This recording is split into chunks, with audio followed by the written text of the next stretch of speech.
Amigos, gracias por estar en este recuperado cara a cara. Ayer pues fue una larga jornada de la transmisión en vivo de todo el pleno del Congreso, donde finalmente pues el presidente del Consejo de Ministros obtuvo el voto de confianza del Parlamento, y esto fue presidido pues claro por un discurso del premier César Villanueva, donde planteó las líneas principales de su gobierno, de lo que será el gobierno de Martín Vizcarra, y propuso además una serie de medidas y de proyectos de ley, que en todo caso es lo que le toca negociar y procesar al Parlamento. Ha anunciado además que ahora pedirá pues unas facultades delegadas acotadas, ¿no?, para determinados puntos, comenzando pues por el tema de la reconstrucción. Está con nosotros el congresista de Acción Popular, Johnny Lescano, a quien le damos la bienvenida. ¿Cómo está? ¿Qué tal, Enrique? Buenas noches. Congresista, ¿qué le pareció el discurso en líneas generales? Bueno, el discurso en líneas generales me parece que en unos aspectos ha propuesto medidas que ya existen o que ya se han probado en el Perú y que no han dado resultados. Caso de la política anticorrupción. Ya tenemos comisiones anticorrupción, ya tenemos consejos anticorrupción, hemos experimentado con todo esto, la comisión de integridad que hizo el mismo Pedro Pablo Kuczynski. Hay otra comisión de la integridad. Parece que no son medidas muy objetivas, que se ejecuten inmediatamente, sino que son teorías que se ponen ahí y que no dan resultados pues visibles, ¿no?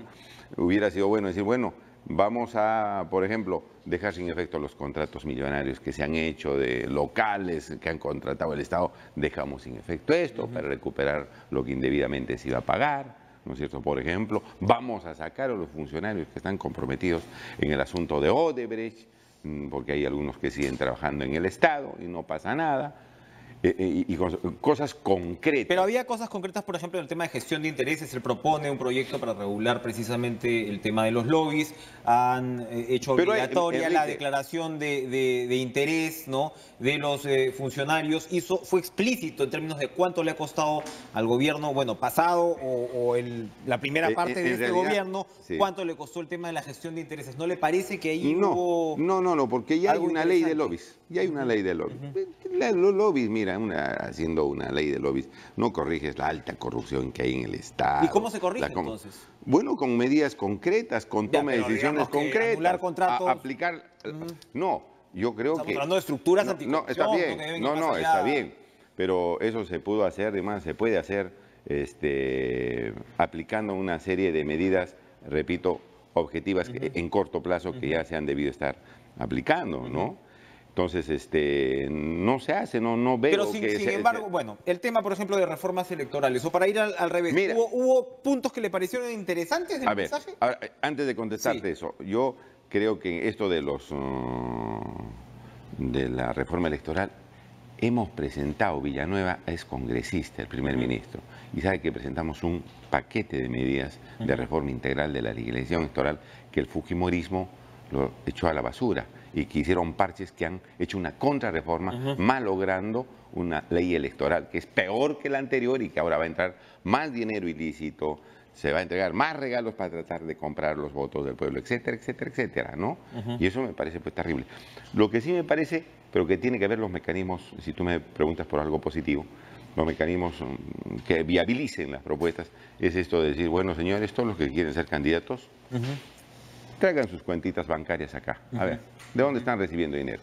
Todo, señor. Porque eso de que no, que vamos a levantar, nos ponemos en peligro, nos pueden secuestrar, nos pueden... Mentira, señores. No, traigan sus cuentas, demuestren dónde salen sus cuentas, cuánto de plata tienen, cómo lo han hecho su patrimonio, ¿no?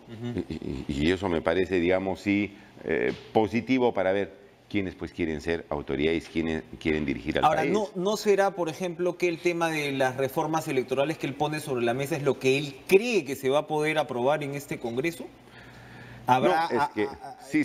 Seguramente ha habido algún tipo, porque también ya entramos a hablar de lo posible, obviamente, ¿no?, para 3 años. Yo he estado conversando con congresistas peruanos, por cambio, que dice que le dieron al señor Vizcarra un conjunto de medidas que no los ha puesto en la petición de los decretos legislativos, ni los ha anunciado en su discurso el señor Villanueva, y que ha hecho pedidos, pero por ejemplo, sí puso el proyecto de ley de Juan Chiput sobre extinción de dominio. Eso demuestra que algo sí se escuchó. Bueno, es uno de los 5 puntos anticorrupción. Pero también hay ley de extinción de dominio. Ya hay para la minería ilegal, etcétera. O sea, medidas que sean pues contundentes, novedosas, que vayan a parar contundentemente también los actos de corrupción y cambiar el destino del país así bien claras. No hay, pues, mi querido Enrique, no. Son repeticiones que nosotros hemos visto, ya hay ley de lobbies, hay extinción de dominio, etcétera, etcétera, etcétera.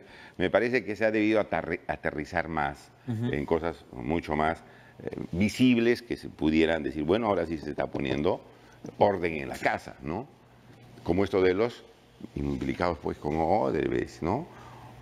Bueno, el hecho es que tuvo 94 votos de aprobación, 94 me parece, que son incluso bastantes, Sí.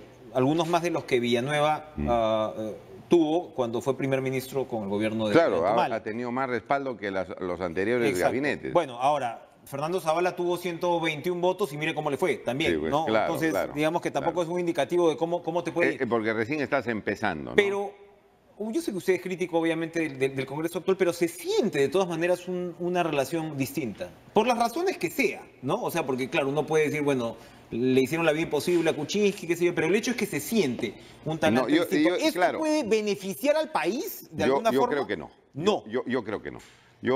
Claro, si tú ves que el Congreso va a ser colaborativo, ¿no? Que va a contribuir. Pero parece, ¿no? Que va a ser Claro que colaborativo. sí. Si tú ves bueno, los señores del Fujimorismo comenzaron... O sea, la gente ya no quiere bronca, la gente está definitivamente bien, ya no está quiere bien. bronca. Por eso te digo, si el Congreso comienza a colaborar con el gobierno y se ve pues que hay un ánimo proactivo para sacar adelante las necesidades del país, adiós, gracias, pues Enrique, ¿quién va a estar en contra de eso? Pero lo que a mí me preocupa es que hay un aparente pacto bajo la mesa entre el gobierno del señor Vizcarra y Villanueva con el fujimorismo. ¿Cómo es, Porque cómo es un pacto bajo anormal la mesa? que se han puesto de acuerdo. Ahora, para evidentemente, un pues el acuerdo, ¿no? fujimorismo, ayer hasta Miguel Torres decía, ¿no? Que este es el gobierno no del reconoce Perú al profundo, Parlamento. este Bueno, es el gobierno parecen oficialistas, descentralista, eso es evidente. parece. Pero no debajo de la mesa, pues está encima, eso está clarísimo. Yo te digo bajo la mesa porque lo has escuchado, Enrique, tú lo has escuchado al fujimorismo antes. La señora Keiko Fujimori, ¿qué le decía a Vizcarra cuando debatía en plena campaña con PPK? Oiga, su vicepresidente, ¿qué va a hacer, señor Kuczynski? Está acusado de corrupción, señor, es un contumaz de la justicia, etcétera, etcétera, etcétera. ¿Qué le decía a Daniel Salaverry? ¿Qué le decía a Galarreta? No, barbaridades. Al señor Es evidente el contraste. Y le decía entonces, Es evidente el contraste, ¿qué ha pero pasado? bueno, ¿Qué ha cambiado? ¿qué ha pasado? Para empezar, que Keiko Fujimori tiene la mitad de su intención de voto. Ella ha pagado un precio bastante alto hay que un no acuerdo sé. ahí, ¿no? Bueno, hay un acuerdo. es que, no te olvides que Torres dijo, que es del fujimorismo, que el señor Vizcarra le había mandado la nómina de ministro para que le dé esa vuelta. Bueno, entonces el amor no es al chancho, sino a los chicharrones. Yo creo que ¿cuáles son los chicharrones? les han dado algunos cupos de poder en el gobierno. pero yo creo que también hay... Estás viendo que están entrando fujimoristas al gobierno. Pero también no puede haber una lógica. No puede haber una lógica. Ya, pero no puede haber una lógica en la cual el fujimorismo dice esto nos ha hecho daño, como efectivamente les ha hecho daño. Les ha hecho daño. Keiko Fujimori tiene 9%. un 30% Acción Popular es el que tiene, mira, con 5 parlamentarios. Histórico, entre comillas, de 30% de intención de voto, ahora está en 15%. Sí. Tiene una aprobación que ya está más o menos a media tabla en los líderes políticos. Entonces, ¿no habría también un sentido de conveniencia para el fujimorismo de decir, vamos a dar una tregua? Eso lo vamos a ver en los próximos días, pero yo creo que más allá de eso, yo creo que hay un acuerdo político entre ellos, ¿no? El fujimorismo, tú los conoces al fujimorismo, nosotros lo conocemos, lo hemos vivido, lo gozamos en el Congreso y sabemos a lo que cómo voy se es que un conduce, ¿no? acuerdo político no es necesariamente perverso, ¿no? Si no es, todo acuerdo político que incluya al fujimorismo es perverso per se. No, si tú lo haces, si tú haces sobre la mesa, ok, si lo haces públicamente, pero si lo haces soterradamente, donde no aparece en nada y de pronto comienzas a piropear en el Congreso, ¿no es cierto?, al primer ministro, ya la situación es muy... Reconozcamos, Johnny Lescano, que quién hace cogobierno en el Perú si vas a pasar por una licuadora y vas a terminar mal de todas maneras. O sea, es bien difícil terminar políticamente bien en el Perú. Para terminar, pero, sí. Johnny Lescano, está claro que el fujimorismo, hablando de su tema favorito, ¿no va a repetir plato en la mesa directiva del Congreso? Tampoco está tan claro. Si se juntan todos los grupos que son oposición en el Congreso frente al fujimorismo, puede ser que se apruebe. Pero tienen 59 votos, es decir, con 6 o 7 u 8 más la pueden hacer. Ellos también tienen con qué negociar, me imagino. Ah, sí, seguramente. Pueden negociar una primera vicepresidencia, pueden claro, negociar... además lo tienen ahí al grupo de APP, que es ¿no? donde milita o donde ha entrado al Congreso el señor Villanueva. Pero sí se le puede quitar la presidencia del Congreso si todos cierran filas y dicen, bueno, hasta acá nomás, señores, tienen que salir de acá porque se tiene que dar espacio a otro tipo de conducción en el Congreso. Bueno, se puede hacer de todas maneras para corregir lo que está pasando en el Congreso. ¿Su candidato va a ser Vitocho García de la Hunde o no? ¿O va a ser otro? Puede ser, es de mi partido, claro, podría ser. Puede ser otro también, depende de las fuerzas políticas que se... Yo diría lo siguiente, Enrique, no puede ser un punta fujimorista. En el Congreso hay punta fujimorismo y la gente sabe quiénes son punta fujimoristas. Con eso te digo todo, veremos quién puede ser. Está bueno el término, Johnny Lescano, punta fujimorismo. Ya no es hacha fujimorismo ni aprofujimorismo, sino punta fujimorismo. Vamos a regresar luego de esta pausa para seguir analizando el discurso ya desde la perspectiva económica con el tributarista José Vero. No se mueva.